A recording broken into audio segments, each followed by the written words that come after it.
Bucket birthday party!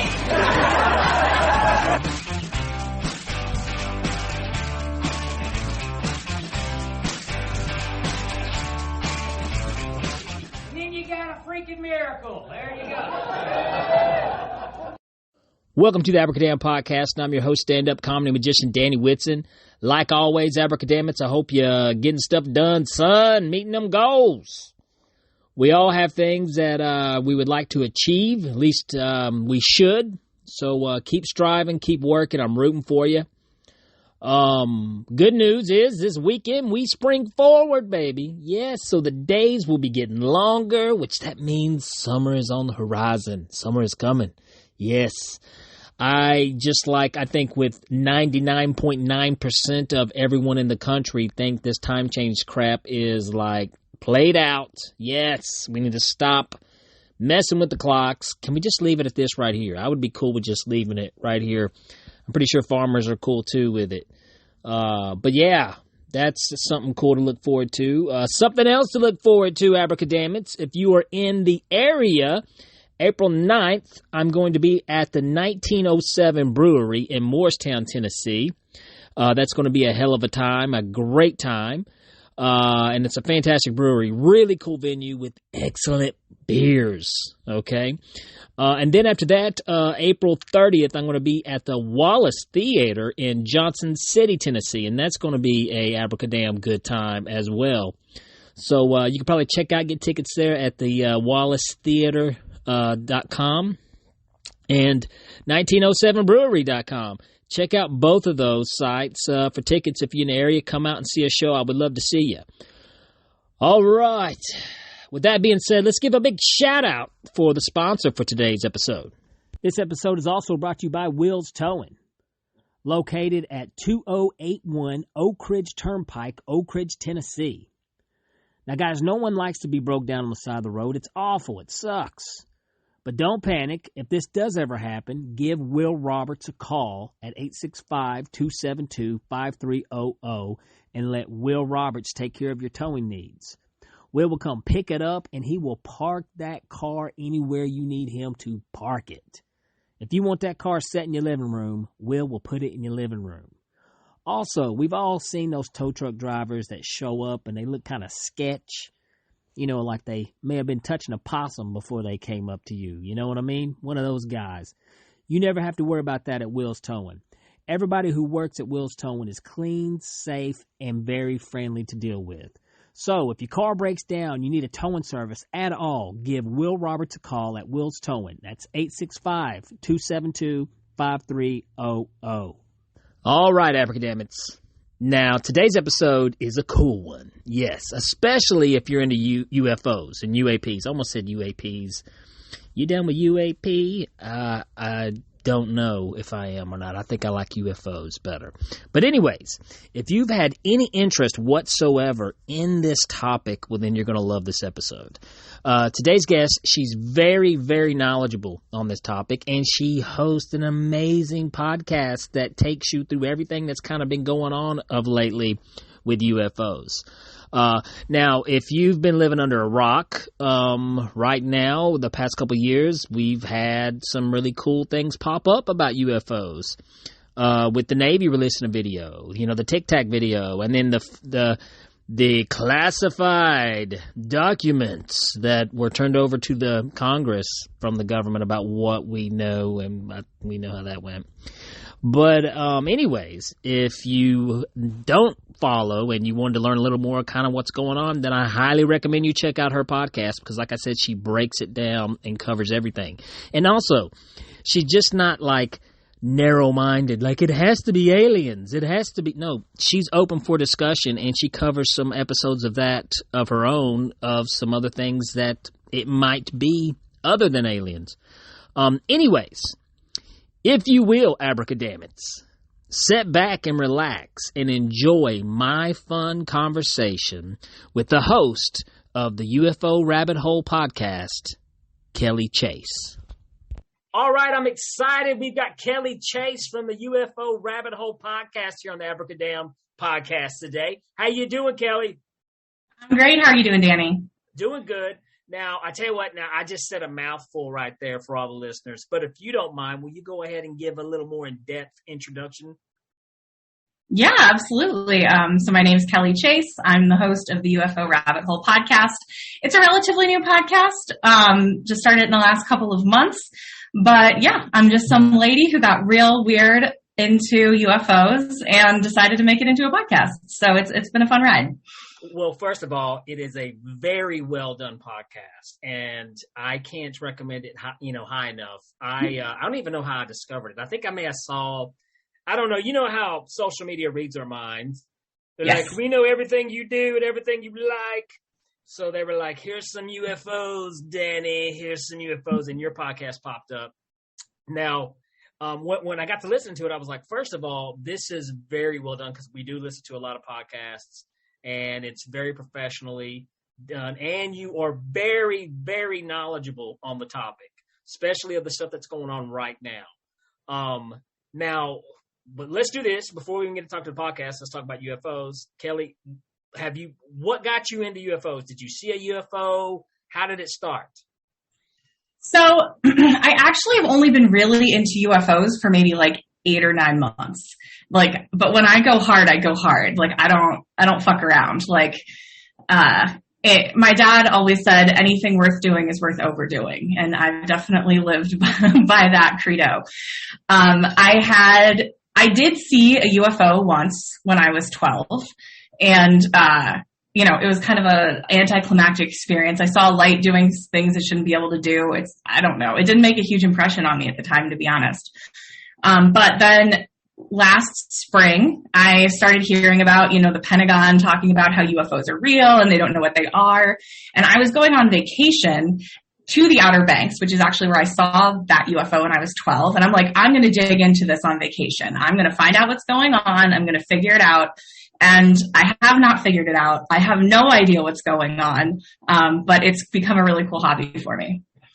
Okay, this is my stance a few years ago, okay? And also I want to say this, because I've said this 1,000 times, and I know listeners are probably tired of me even saying this, but as a magician, okay, a lot of magicians don't believe in anything cool just because we know how everything works or how easy it is to dupe the public into believing things.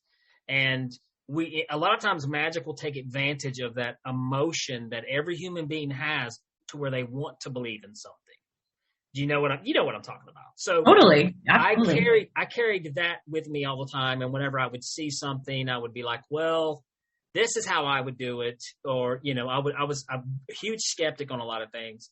And when it came to UFOs, I never believed that we were being visited because I would think of the science and how difficult it would be for another species just to consider coming here. We don't even think about things like the mass of a planet affects its gravitational pull and how difficult it would be for us. We just can't show up on any rock in the solar system. So many things you have to take into consideration. And I was always a huge skeptic. And then I will tell you the thing that really opened my eyes was the Bob Lazar story. Mm-hmm. And I know you're familiar with. And I actually, before I watched the documentary, because you can go see the documentary Bob Lazar on Netflix, which is a good documentary. I really wish, though, they would have left out the creepy music and stuff. You know what I mean? Because it doesn't. Yeah. It really doesn't need that. But I watched Bob Lazar when he was on Joe Rogan show tell his story. And that wasn't a man lying. That was a man telling the truth. I mean, you can look at the fear in his face. You can look at how, a man it just didn't make sense for him to lie and make this story up. And then I went and watched the documentary and I was just like, wow, something is going on here. And then I looked more into it. And also, I got to give him a plug because I give him a plug every time I have a UFO person on here. And now I'll do the same thing for you too, Kelly Chase. But Ryan Stacy was my first UFO guest I had on. He was a private investigator before he got involved with MUFON and some of these other organizations. And so he knew how to actually investigate. He was a real investigator. And now he's not even with MUFON anymore. He's got his own thing called Tessa. But Ryan made me even more of a believer. He showed me some things, some pictures, and he really broke it down, and it was just insane. Blew my mind. So, but anyways, I've been following somewhat of what your podcast is talking about, but not as in depth. I mean, you've went really in depth with it, which if anyone wants to learn, a fantastic source is to go to Kelly's podcast, UFO Rabbit Hole, and listen, because you will learn everything you need to know about what's going on right now. But that was with me. Long story short, maybe it wasn't so short. I apologize. But, but I mean, that's what made me, really involved in looking at this. And, but for you, it was you saw a UFO, but did you kind of write it off, or was it something that really grasped your interest? I feel like it grasped my interest for a minute, but not for very long. Because I think the thing that you find with this phenomenon is that people don't have anything solid to attach it to. It's this kind of like anomalous data point, and you don't know what to attach it to. And so you just kind of let it float away. And I think it's really easy to assume, oh, I didn't really see what I think I saw, or, whatever that may be, just because like, if you don't know what to do with it, then what? Exactly. And I mean, I could only imagine the people out there who do have the stories about, witnesses with the UFOs and even, abductions and stuff. I mean, I can only imagine, like, one of the most, this will make the hair raise on the back of your neck, is the Betty and Barney Hill audio. Yeah. Oh my God. When you hear Barney go into description when he's under hypnosis, talking about, oh, that's a man who is terrified. Yeah. There is pure fear in that man's voice. And I just, and at the time, especially at the time, a biracial couple, I can't see why they would make a story up like that, because first of all, they don't want the light on them. They don't want attention. You know what I mean? Back in those days, being a biracial couple, you don't want attention on you. This isn't something that they are intentionally why would they make that up? So I just think, the more and more I started looking at things, and I was like, wow, there's something really going on. And then the stuff that you were talking about with the, you got the Pentagon, you got the Navy pilots who have seen the Tic Tac videos. It was just all these things were happening at once. So I think if anybody was a skeptic, now is a time to probably change your mind. Yeah, and I think people will. I think this is coming, and maybe I'm naive. I've been in this for, less than a year, and there are people who have been doing this for decades. And I think that there have been lots of moments, Dr. Stephen Greer's work with the disclosure movement at the, late 90s, early aughts comes to mind, where I think people thought like, okay, we've reached this kind of critical tipping point and things are going to change and we're going to get some answers and we don't. And so maybe I'm naive, but it does feel like there's kind of this momentum built up. It's hard to, even just the fact that like just this week, 60 Minutes did a 2-part thing on Havana Syndrome, and they haven't made that connection yet. And I don't know that they're connected, but I will say that they've said the exact same thing about Havana Syndrome that they've said about UFOs. They've said, we don't know what it is. They've said, we don't think it's our adversaries. Okay, now, just to clarify, Havana Syndrome, is that the thing that took place a couple years ago where it was a high frequency that came through there that made a lot of, people sick and ill, correct? Yeah, and it started at the embassy in Havana, but it's happened now all around the world to almost exclusively to intelligence officials and diplomats. And just this week on 60 Minutes, people came forward who had this happen to them on White House grounds. Wow. So this is something that is acting with complete, absolute impunity. We have no idea what it is. We don't know how to stop it. And the CIA came out and said, we looked into this. We don't think this is our enemies. Okay, so then who is it? This is terrifying. What is going on, dude? What is going on? That's okay. This is the thing. I also said this about with the UFOs, and I made this clear. I was like, part of me wants this to. This is the reason why I want it to be I want it to be aliens from another planet. I really do, because we don't know what's up with them. But like, I don't want it to be Russia or China, and they have something. Right. But I'm just saying. I mean, I would rather it be some alien. I really would. But this is creepy. I mean, what in the world, And it's almost like you want to think, well, what if the government, like, here's another theory, and I know you've heard this theory because it's so cool, Kelly, because I'm listening to your podcast, and you throw these theories out here, and I'm like, yep, I know that one too. That's the one I thought about. and this isn't the fun theory. This is not the fun theory, and you even acknowledged it. But what if it is our government playing, like almost like, hey, let's start a rumor that it's alien craft. That way it'll take the heat off of us because we got to test this technology. That's a very rational thought. It really is a very rational thought. The thing that I have a problem with that, though, is why would we do it to like our own guys? The security risk, if those Navy pilots, what would have stopped them to maybe try to shoot that Tic Tac down? Even though I don't think they did try to, but that's really risky. You know what I mean? If it was us testing our own stuff out on us unknowingly. Yeah, no, I completely agree. I mean, listen, I haven't ruled it out, and I won't rule it out because, like you said, of everything, is it the most rational answer? Yes.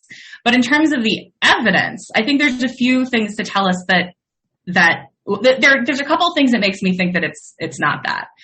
One is the government has been saying a whole lot of I don't know lately in terms of, the Havana Syndrome, UFOs, all of this. That doesn't do them any good with the public, with our adversaries. It's not a great thing for them to say, and they really have to be backed into a corner to have to say it.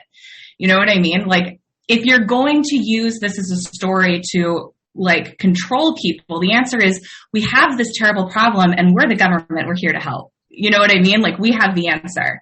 So that's one thing. And the other thing is that if this is a disinformation campaign, it is both very bad and overly elaborate because there is a lot of infighting going on in the government right now. We have people like Lou Elizondo and Chris Mellon who are actively calling out both elements within the Pentagon and the entire United States Air Force and saying the United States Air Force is acting as a rogue, entity within the government that's withholding this information in a very unconstitutional way from the people. These are not small charges. And to see this kind of infighting going on in the government, it doesn't make a lot of sense to me if this is their story. And it's weird because the Air Force isn't the ones they're not saying anything.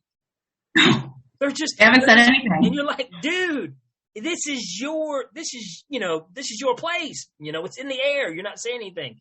That's what was really weird about that. And and it also takes me back when you go back and listen to Bob Lazar's story, when he's describing some of the craft that he worked on. That's kind of like what we're seeing, And, one thing I really want to point out about with Bob's story is whenever he was talking about working inside the craft, he talked about how he was restricted to just one area of the craft to work on. Mm-hmm. He wasn't sure exactly what was up on top or what was, if somebody was lying, okay, this is how a liar works.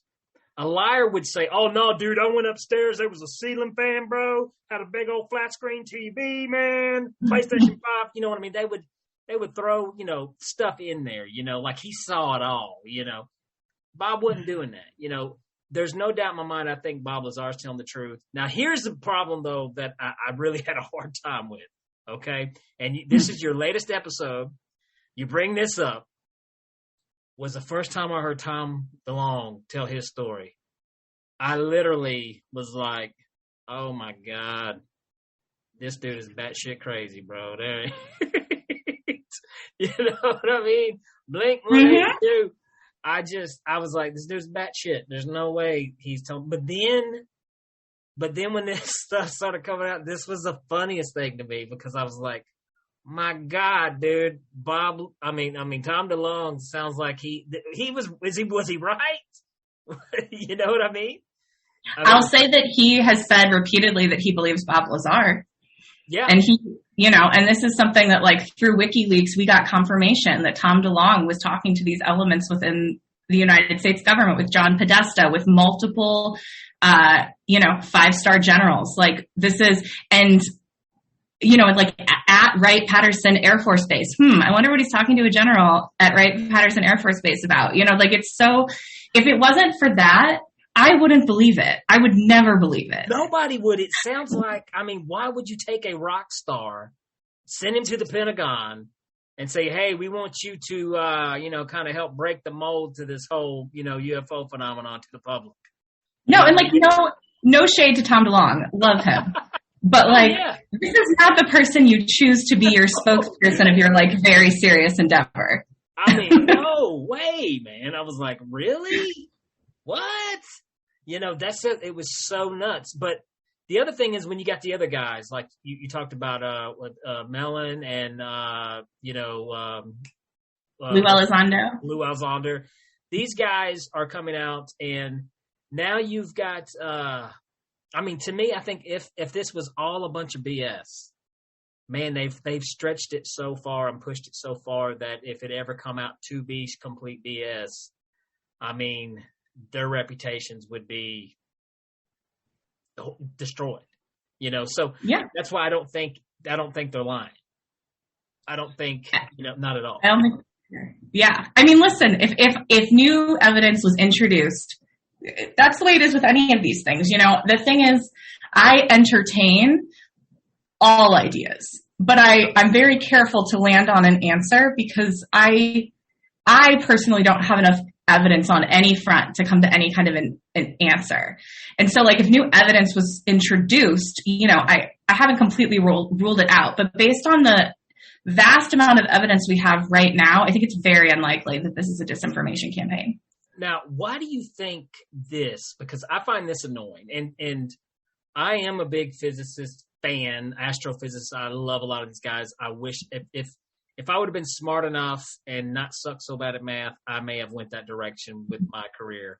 But Neil deGrasse Tyson, it's like he shits on everything UFO or any possibility of it, and like he can't grasp that we could be visited from another species. And he even did a mockery of it, when he was first asked about it, which is kind of insulting. It is. It's like, well, then what's going on here, Neil? What are these videos? What is this? And I think sometimes scientists, physicists, even though I am a science person, I support it. But I think sometimes they're humans too, and they can already have their minds made up before, just like anybody with your mind's made up, you're trying to support what you already believe. Unlike what you're doing, you're waiting for actual evidence before you jump on anything. That's one of the things I think is kind of annoying. It would be nice to get somebody in that field that kind of supports what's going on right now. Yeah, no, I completely agree. And you like perfectly plugged my latest episode that just dropped, where I talk a lot about, science and pseudoscience and what's the differentiation. And I actually use Neil deGrasse Tyson as an example because like he had that tweet that went viral a while ago that people continue to memeify over and over again. That is basically, the good thing about science is that it's true whether or not you believe it. And that right there, I think, is the issue because science is not true. Science isn't like a collection of facts that have been verified. Science is a methodology. And Bingo. So you have these scientists, though, in a lot of ways, I think COVID really made that happen too as well. Like, I think that we've divided on these like science, anti-science, but like, I think what people on the science side don't recognize is that the way in which science has been turned into a religion, where it's like, this is absolutely the right answer and we're not looking at any other evidence, has really alienated a lot of people who like have eyes, and are like, but wait a minute, what about, and you've got Neil deGrasse Tyson being like, nope, no way. And it's just like, but just open your mind for like a second and like think about it, It's so true. And I've said this too. I swear to God, I've said this.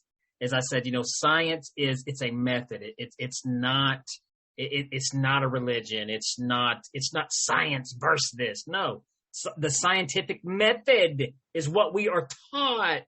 So when you do the scientific method, it's a way to discover things, to find the truth, and if you can repeat it over and over, then you got an answer.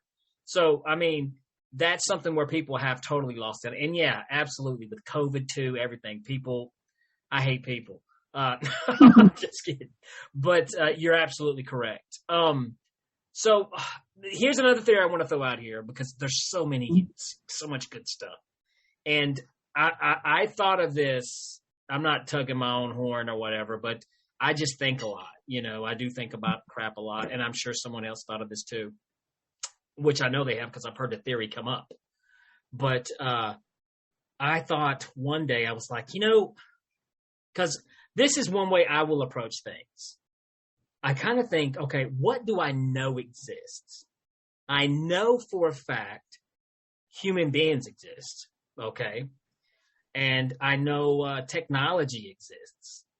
And I know the nature of human beings. And in our nature, what we do is we overcome things. We've done it our whole existence. So anytime you tell a human being in general, you can't do this, we figure out a way to do it. Somehow we do. Mm-hmm. So those three things I know exist: technology, human beings, and human nature. And now here are these UFOs. And I thought, what if, and I don't know if you've ever heard Einstein say this, but whenever Einstein was asked about time travel, his answer was, well, if time travel is real, where is everyone from the future? Well, what if the UFOs were actually us from the future coming and visiting the past? And, they're maybe not meaning to be seen, or maybe they are meaning to be seen now, but it could be us. That's a theory I threw out here. Now, here's another wild one, too. I want to throw this out here, which is kind of related to that same theory. But what if human beings, what if this is what we did? What if we went to planet and we kind of like planted our seed on each rock, and that's just kind of what the whole universe was, and what if this was us maybe swinging by to check on, I mean, there's a lot of possibilities that sound so wild, but go for it. Let me connect the dots for you on that one, because I think what you said is really interesting. And this is an idea. I hadn't connected the dots on this till like last week when someone else said something to me. I was like, oh my gosh. So there's a lot of evidence that, not even evidence, we actually know that forward time travel is possible. If you go fast enough, if you go close enough to something that has a lot of gravity, there's time dilation, and it's like Interstellar. You know what I mean? Same, right. So we know forward time travel is possible. There's all kinds of reasons, including the second law of thermodynamics, which say that we may not be able to go backwards. And so the future human idea is a great one. But at the same time, it's very likely that time travel only goes in one direction. So, the thing you're talking about in terms, so maybe it is humans, but not from the future, but from the past. Wow. That's even crazier. Right? And for the record, Tom DeLonge says that there's humans all over the universe at all different stages of development. What if this was something else I was thinking about, because maybe this connects to what Tom said there, is what if this is what, okay, let's go back and talk about Earth, the planet itself, What if this was every planet's goal is to evolve life on it like we are, like we think we run the joint, but technically really we don't, and, but what if what if they were, us all over the universe? Exactly. They were humans all over the universe. And that's just, eventually that's what a living planet, thriving planet wants to do, There's so many wild, crazy things out there. And here's the other thing is that when you do really look up out at space and the universe is so ginormously, unimaginably big, we really don't know anything. Yeah. I mean, really, we don't know anything. I mean, our reality is perceived up here, is created up here, I mean, and when you really think about this is kind of strange too, but even the smartest people in the world, are astrophysicists. They look out into the stars, they look out into space, and they find explanations based off the tools that we've created to try to understand the best we can. But that doesn't really mean that we know anything. Do you understand what I'm saying? Yeah. I mean, so it's so wild. It's so wild. Yeah. I mean, I think that I went through, listen, before I went down this rabbit hole, I was seriously the largest skeptic in the world.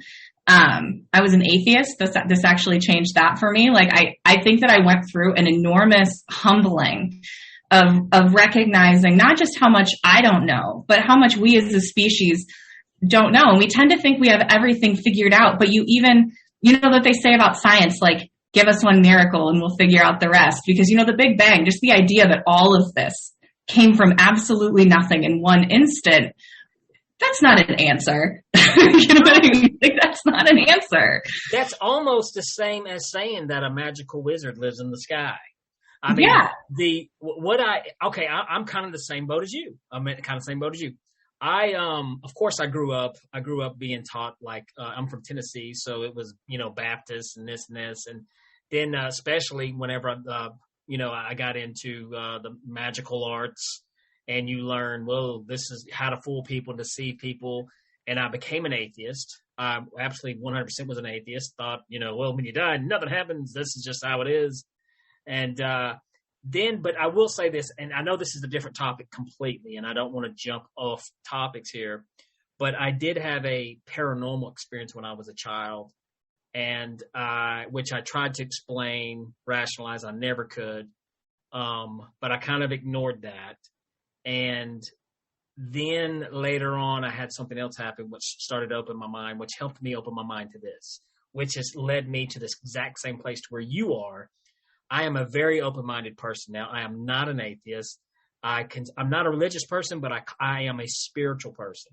So, and I also consider myself a rationalist, which some people would argue with me. You believe in UFOs and you're a rationalist? And I'm like, yeah. Mm-hmm. But to me, to be spiritual, I think it's rational to consider a possibility of intelligent designer of the universe. It's rational thought. And also, it's kind of a bummer to think that there's nothing. You know what I'm saying? So you have control. You have control of that happy thought yourself. You are in control of that happy thought. Why not have it? You know what I'm saying? Why not have it?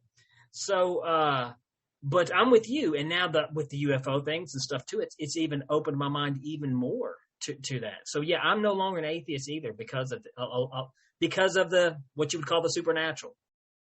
Yeah, absolutely. And I think that science is getting closer and closer to overlapping with spirituality. And, there are people who are really open to that and who are exploring it. And there are people who aren't ready to have that conversation. And, I think that it's going, I won't say I think, I have no idea. I hope that where all this is going is, kind of an awakening on our part. We have a very kind of spiritually sick culture. We do. And I think that having these bigger thoughts and not being so sure and being willing to say, I don't know, and being willing to like truly consider what could be, I think that could have a real healing effect on people. It had one for me and for so many other people I've seen go down, this rabbit hole. And I'm hoping this is where we're going. Like, I hope as a society, this is where we're going, but we'll see. All right, guys, for you guys listening, that's how sneaky Kelly Chase is, folks. She'll drop the rabbit hole in there. So there we go. Subliminal messages by Kelly Chase. I'm a marketer in my day job, so. Something else I'll bring up, this is really interesting, is a podcast that I just did. Actually, his episode will be out here next. Well, anyways, not next, but the time this one plays, his will already be out.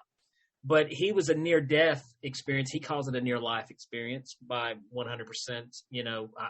I know why.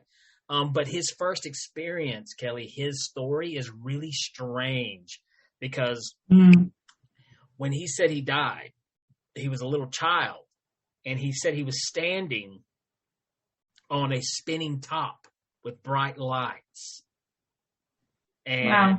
It's really cool. You'll have to listen to it, but it is really cool. And I even told him, I was like, dude, you know what popped in my mind when you said that, bro?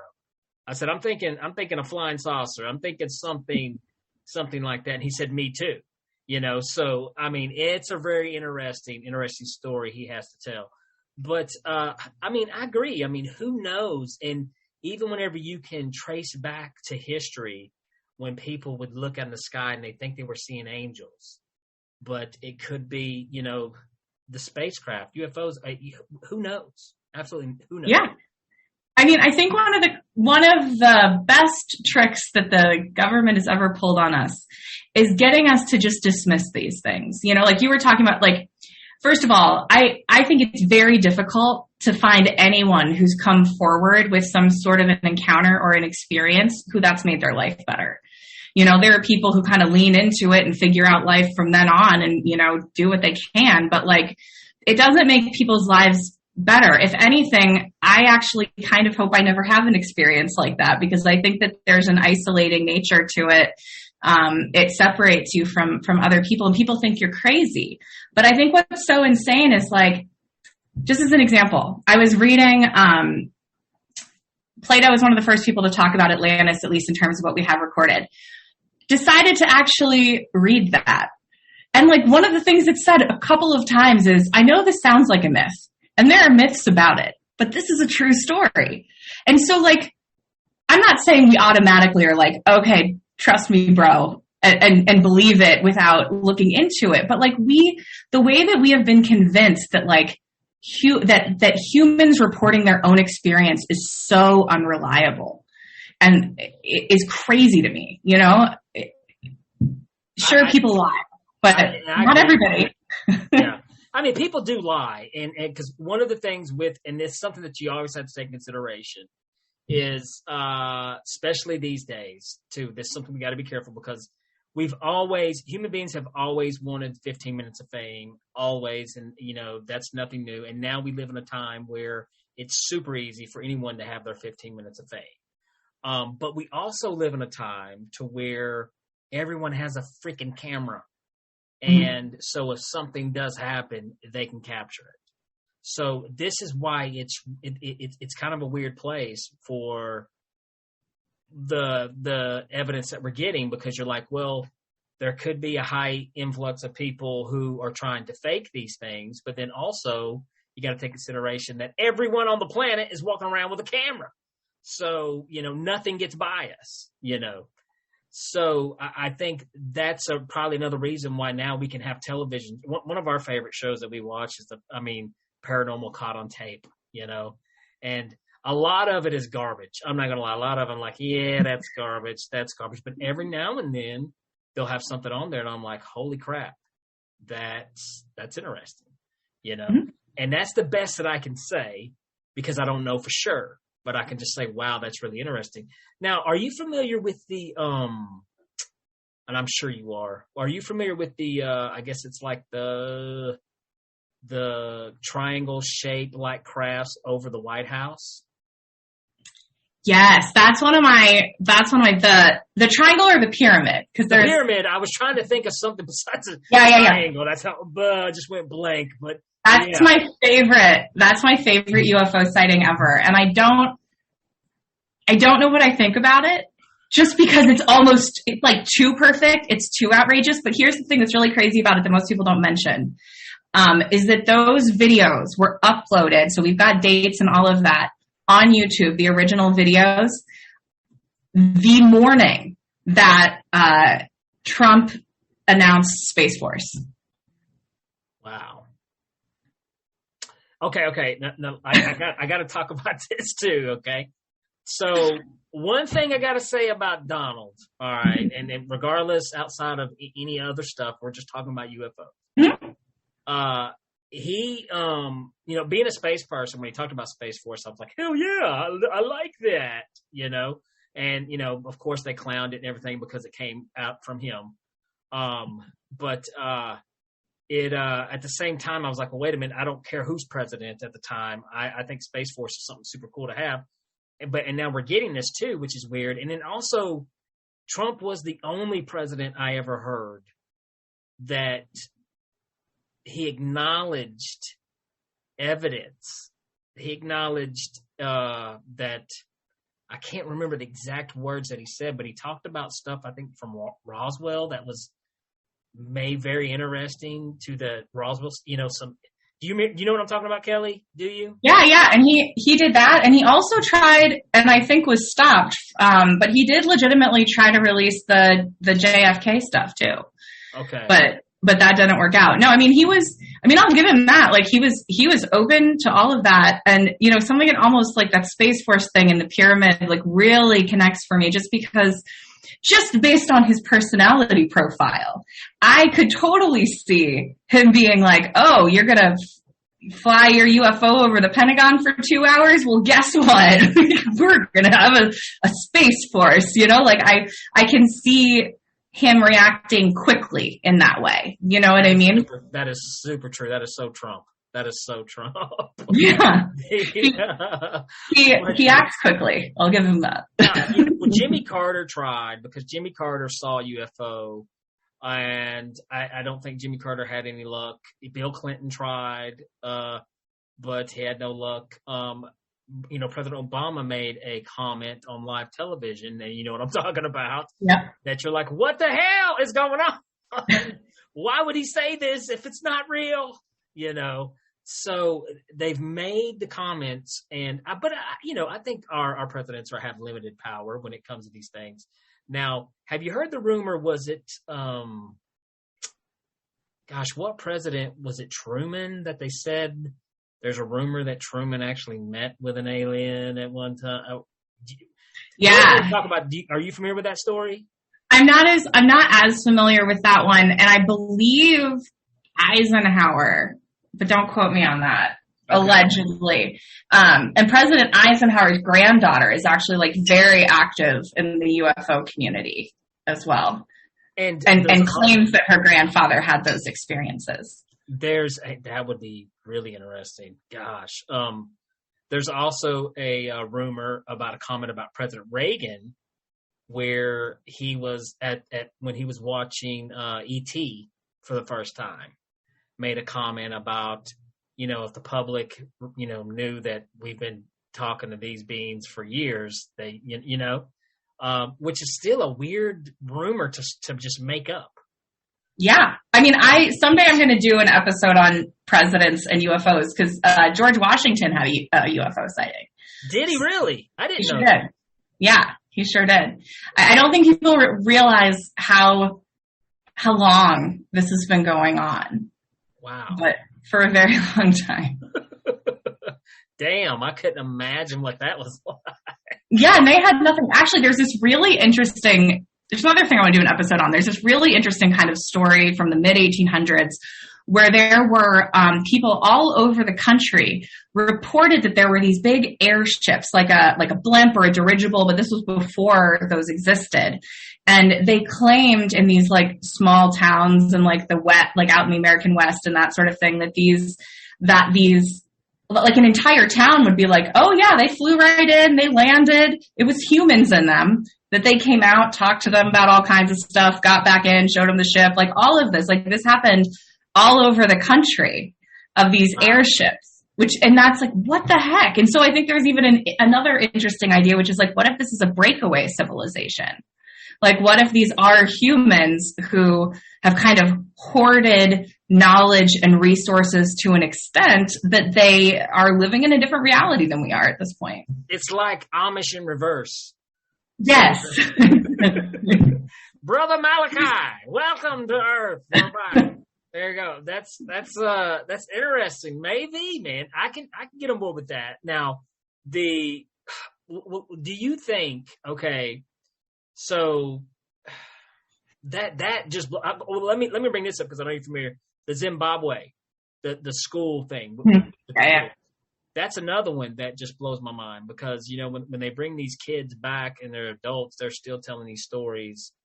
And so there's so many incidences to where you've seen these UFOs, schools. And here in my hometown, here, I don't want to edit that out, so that's going to stay in there. But here in my hometown, okay, I live in a town called Oak Ridge, Tennessee. And to give you some quick history real quick about Oak Ridge, it did not exist before World War II. It was part of the Manhattan Project. This town was created top secret, and they helped develop the bomb here in Oak Ridge, and Los Alamos was the other place. So it was here in Los Alamos. So this was a big hush-hush town. No one knew about it, top secret. Well, around that time, Oak Ridge has we have our own UFO sighting. And which was really interesting, because those things seemed to be heating up then, and that was probably the craziest war in history. That well, a lot of people talk about how it's because of the bomb.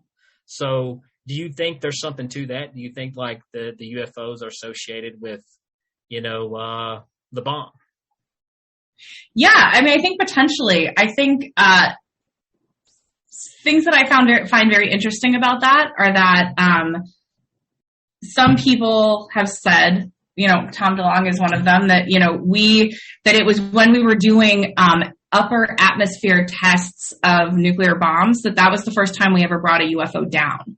And that the UFOs, that there's something about like the electric magnetic pulse of that messes with their stuff. And there's also the like interdimensional hypothesis, where it could be that a nuclear blast has an impact not just in our dimension, but in another dimension. So I mean, it could be that they're just worried about us being assholes and having weapons that we're going to do asshole things with. Or it could be that like we are actually causing them damage in some way by using these weapons. What's weird now? This is the other weird part. Okay, and I don't even know how far this goes until it gets like conspiracy crackpot. But there's some people that, like I've heard some people when they claim that they've seen aliens. You've got the Greys. And then you've got like these reptile looking things. And then you've got like these white people. I've seen some people be like, they had blonde hair and they were white. I'm like, damn, white people are everywhere. But can't get rid of us. Can't get rid of us. But I mean, so what is your take on stuff like that? Do you think, do you think that's just wild imaginations, or do you think we've got reptiles running around? I don't know. I don't know. It's so hard to tell. It's very hard to tell. Here's what I will say. I think there's a couple of possibilities. What I reject outright is the idea that every single person who says they've ever had an encounter is full of shit. Like, I don't believe that. A certain percentage of them are, I'm sure. So what we see, though, is this commonality where we've got like they're humanoid, right? Like they're not human, but they've got the body shape of a human, 2 eyes, mouth, all of that. That's unexpected, right? Like if we're thinking about all the evolution that could happen all over the universe, that doesn't make a lot of sense that everybody would look humanoid. So I think that in and of itself is a really interesting key. And it could be that we're going to need to rethink exactly what being a human means. Or the other possibility is that there's, like very famous ufologist Jacques Vallée, who writes a lot about how, going back to that example of the airships, to him, what he sees is that this is a phenomenon that changes shape, that never really seems the same. Everyone kind of experiences it differently. And it also seems to correspond to the expectations of the people who were encountering it. So people in the mid-1800s, dirigibles and blimps didn't exist yet, but that was the next thing coming, and people had an awareness that technology was like somewhat possible, and so that's what they see. Now in the 90s, all of a sudden we become more aware of like genetics and DNA and all of those things. We mapped the genome for the first time, and now everybody's having abductions where they're like weird genetic experiments going on. So, which doesn't mean that these things aren't true or that people are making them up, but it could be that we're encountering something that our consciousness does not have a way to map. And so we kind of apply a blueprint to it that is, or maybe they project it to us so that we can comprehend it better. So I think it's one of those two things. Either we're going to have to rethink what it means to be human, or there's some kind of a consciousness projection thing going on. Wow, I did not even think about that. I didn't even consider that. Okay. Like, how many times have you seen like somebody who hunts? They will put like these fake looking turkeys out in the field to make the turkey. Do you get what I'm saying? So totally. So that is no different. You know, it's the way, you know, they may be projecting themselves to look something familiar to us that we would expect, or that's true. And wow, man, it's such a crazy thing. And now, so let me do this, because we've been talking this. Let's talk the podcast. So what was it? Was it just everything that was kind of going on that you said, you know what, that's it, damn it, I got to do this podcast? You're needing a release, or your friends tired of you talking their ears off, like, Kelly, please start a podcast. What was it? What happened? It was two things. One was that not even that people were tired of hearing me. It's that I was tired of, there's no way to just start talking about this stuff and to somebody who's not initiated in any way and to not sound like a crazy person. And I give my family and my friends and my fiance a lot of credit for like trying, but even as I was talking, I was like, I sound crazy. And so I really had this awareness, like I wanted to start at the beginning and write it all down and get it and say it right and get my sources and be able to back up everything that I said. And so in some ways, this is like almost like, that this is me getting it out in a way that makes me not sound crazy. And the other thing is that like I am in my real life, I'm a brand director. Like I do a lot of like content, PR, that kind of stuff. And you know, what I saw when I started getting into this whole thing was just, listen, I listen to all the UFO podcasts. I love them. This is not me taking a dig on them, but it's the same people interviewing the same people in the community over and over again. And it assumes a level of just initiation into the topic. And I really feel like with everything going on that we are hopefully just a few short months away, you know, the new UFO office that was just created by legislation in December is going to have to start reporting to Congress starting in October. So like my hope is that people are going to start looking into this. And I really just wanted to take what I know how to do and create something so that when people go looking for this information, that like they have somewhere to start that's not going to go right to crazy town, that's going to like warm them up with some science and the hard evidence. And so it's just been like a really cool passion project for me. That's super cool, because you are doing a fantastic job, by the way. Thank you. And when I say it's a very well done podcast, it is. It's a very well done podcast. And you can tell you have some type of background, and you must be a damn good marketer, because damn, you got my attention. Like, I was like, well, all right. Well, let's do this real quick, Kelly. We're going to change it up just a little bit here on the Abracadamn Podcast. We're going to do a magic trick. Yes. We're going to do one out of this world. Yes. No, actually, I tell you, do you believe in mind reading? Yeah. Yes. Everybody's got that one crazy aunt. You know what I mean? You're like, yeah, she could read minds, and you do it. All right, I'll tell you what I'm going to do. I'm going to show you some cards, and I want you to think of one of those cards. Don't say it, just think it. Get one of those cards in your mind, Kelly. Do you got it? Yes. All right, now make sure you got it. I do. Because if you forget, I sound like a dumbass. Okay, so here we go. All right. Here we go, Kelly. This is what I'm going to do. I'm going to lose the cards in the deck. All right.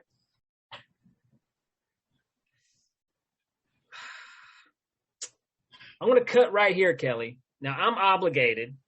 I can't get out of this. For the first time, for the listeners, what was the card you were only thinking of? The 7 of Spades. The 7 of Spades. Ladies and gentlemen, one card only. Oh, look at you. That's amazing. Yes, you've been abracadamned. It felt good. I liked it. Thank you, aliens. Thank you. They sent it down and beamed it to my mind. Tom DeLonge, you too, brother. Thank you. He taught me that one. Well, I tell you what. So, okay, with this podcast, which is on every platform, any platform, everything out there, is this something that you're going to continue to do as more information pops up? Was that kind of your plan with it, or did you have an ending for it, or what's the plans for the UFO rabbit hole? So I originally outlined just a first season that was like 12 episodes long. I think it's probably more like 25 now. It keeps growing. And the first season, my goal is really for it just to be a high level overview. I want to kind of hit all the high points and get people like really initiated, and then start like really deep diving into like particular incidents and that sort of thing. So it'll probably take me the rest of the year to get it done, the first season. Okay, cool. Because like I said, it's like a television show, because it's like boom, boom, boom, boom. The next thing, the way you're doing it. So I'm like, this is cool. What's coming up. And like I said, it's so very well done, very detailed. You cover all the corners. You definitely know what you're talking about. And it's nuts that you've only been into this 8 months. That's pretty crazy. Pretty crazy. So what do you think? Any surprises, like anything that may be coming up that you maybe see coming down the pipeline? Because I was thinking about this the other day. I was like, okay, there was a lot of hype. We had the Navy pilots on 60 Minutes. We had this and that. And I did not know about the Havana thing being connected, thinking it might be connected to it. But do you see any other surprises or anything maybe we can look forward to in the UFO world news? Yeah, I mean, I think that this year I'm hoping will be pivotal. So with Havana Syndrome, what's really interesting about Havana Syndrome is that, at least in terms of what I'm aware of, there's one other situation where people have reported these kinds of injuries, and it actually predates the first Havana Syndrome cases. And I don't know if you're familiar with Skinwalker Ranch. Yes. There's a show Skinwalker Ranch is the other place where this has happened to people. When people dig in the ground at Skinwalker Ranch, they get something that sounds very similar to Havana Syndrome. So I think that what we're dealing with there is going to be weirder than we think. So we'll see how that goes. And I mean, if they're attacking people in the White House now and they're going on 60 Minutes to say it, like, believe the government is taking this very seriously. So we'll see what comes of that. What'll be really interesting is what comes of the report from the new UFO office that was created in December. What's different about this legislation is that it has been worked on by people like Lou Elizondo and Christopher Mellon, who met a lot with Congress, and they're trying to break down the walls. So the legislation says that every branch of the military and every intelligence agency and every office within the Department of Defense has to turn over every single piece of evidence that they have about UFOs to this office. Every single piece. And they then have to, starting in October, every few months, they will be reporting in front of Congress, and they also will have a mostly civilian oversight board with, like, Harvard gets to name some people to this board. So I think that what you're going to have is, number one, this is going to be talked about on the floor of Congress. I'm sure a lot of it will be classified, so who knows what we're going to actually hear. But our representatives are going to start being briefed on this, and there's going to be a level of transparency brought to it that has not been there before. So I think it's going to be really interesting to see what happens. That definitely sounds exciting. I'm looking forward to it. I can't wait anytime something new pops up. Well, I tell you what, Kelly, this has been a blast. You have been fun. But I tell you what, let the Abracadamns is what I call them, they're my listeners. Let them know where they can find more about Kelly Chase. Where can they learn more about what you're doing and the UFO Rabbit Hole podcast? Absolutely. So you can go to uforabbithole.com. I've got all the links there. You can find me on any podcasting platform. You can find me on YouTube, Twitter, Facebook. If you put in UFO Rabbit Hole, you will find me. So, yeah, I'm easy to find. She's easy to find, guys. You definitely do want to check out that podcast. It is amazing. I want to say this, Kelly, once again, thank you so much for coming on here. It has been fun and knowledgeable. I've even learned some more stuff that I didn't know. And I would definitely have to get you back on here sometime. Absolutely. I'd love to. It was fun. All right. I hope you guys enjoyed that episode with Kelly Chase. Like I said, if you have any interest whatsoever in the UFO phenomenon, You got to check out her podcast, The UFO Rabbit Hole. It's on every platform possible. Go check it out. It'll cover all your questions, I promise you. And I'm looking forward to each episode that comes out myself because I'm a big fan of it as well. If you guys have not done so, be sure to follow, subscribe to the Abracadamn Podcast, and also head over to Patreon. The Abracadamn Podcast is now on Patreon. So show some love there for the podcast. We have 3 different types of tiers to where you can donate, and we get you some cool things back in return. So, like always, Abracadammits, thank you for listening. Yeah, awesome.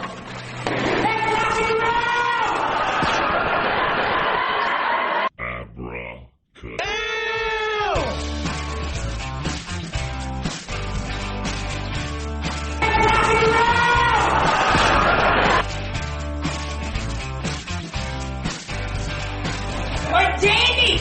Will you please stop freaking barking at my kid's birthday party?